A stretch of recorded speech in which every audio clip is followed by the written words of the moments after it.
Assalamualaikum warahmatullahi wabarakatuh.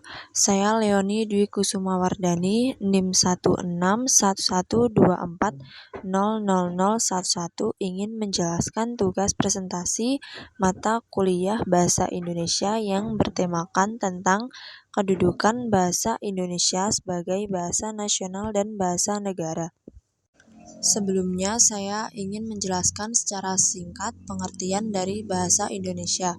Bahasa Indonesia adalah bahasa resmi dan nasional Republik Indonesia. Bahasa ini digunakan oleh masyarakat Indonesia untuk berbagai keperluan, seperti belajar, bekerja sama, dan berinteraksi. Bahasa Indonesia diresmikan sebagai bahasa nasional setelah Proklamasi Kemerdekaan Indonesia pada 18 Agustus 1945.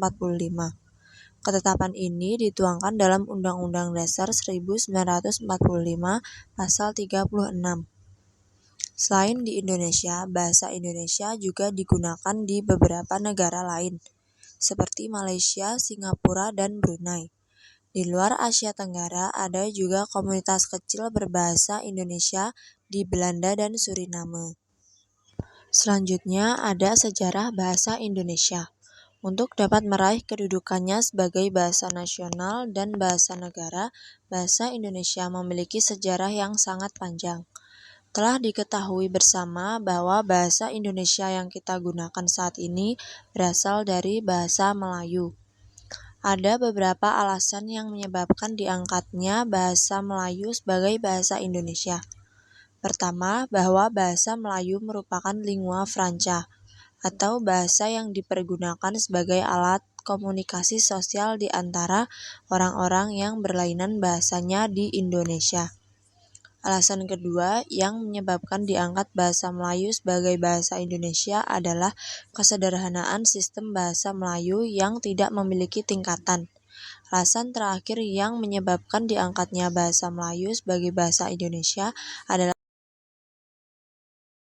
kesanggupan bahasa Melayu untuk dipakai sebagai bahasa kebudayaan dalam arti yang luas. Selanjutnya, kedudukan bahasa Indonesia. Bahasa Indonesia memiliki kedudukan sebagai bahasa nasional dengan berbagai fungsi, di antaranya sebagai lambang jati diri atau identitas nasional. Artinya bahwa bahasa Indonesia merupakan cerminan kepribadian bangsa Indonesia secara eksistensi. Sebagai lambang kebanggaan nasional, artinya bahwa bahasa Indonesia mencerminkan nilai-nilai sosial budaya yang mendasari rasa kebangsaan bangsa Indonesia. Yang terakhir, sebagai alat perhubungan antar budaya dan antar daerah. Selanjutnya, ada kedudukan bahasa Indonesia.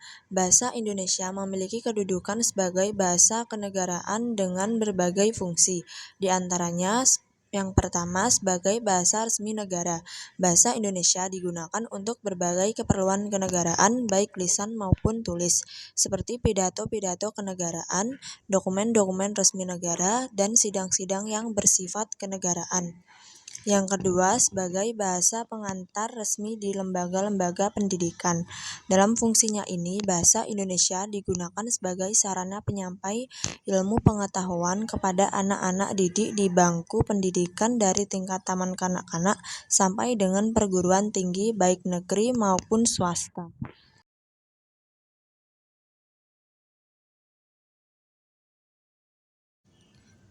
Yang ketiga, sebagai bahasa resmi dalam perhubungan pada tingkat nasional, baik untuk kepentingan perencanaan dan pelaksanaan pembangunan maupun untuk kepentingan pemerintahan.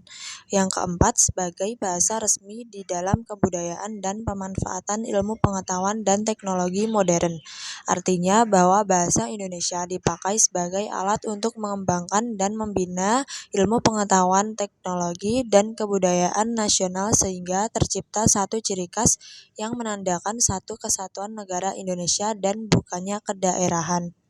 Selanjutnya ada peran bahasa Indonesia dalam kehidupan sosial, yaitu sebagai alat komunikasi, sebagai alat untuk mengekspresikan diri, sebagai alat integrasi dan beradaptasi sosial, sebagai alat untuk melakukan kontrol sosial, dan sebagai sarana untuk mewujudkan seni. Selanjutnya ada ragam bahasa Indonesia. Dalam praktek pemakaiannya, bahasa memiliki banyak ragam secara sederhana. Ragam bahasa dapat diartikan sebagai variasi pemakaian bahasa yang timbul sebagai akibat adanya sarana, situasi, norma, dan bidang pemakaian bahasa yang berbeda-beda. Merujuk pada pengertian tersebut, maka ragam bahasa dapat dilihat dari 4 segi, yaitu segi sarana pemakaiannya, segi situasi pemakaiannya, segi norma pemakaiannya, dan yang terakhir segi bidang pemakaiannya. Sekian tugas presentasi mata kuliah Bahasa Indonesia dari saya. Mohon maaf apabila ada kesalahan kata, baik yang disengaja maupun tidak disengaja. Wassalamualaikum warahmatullahi wabarakatuh.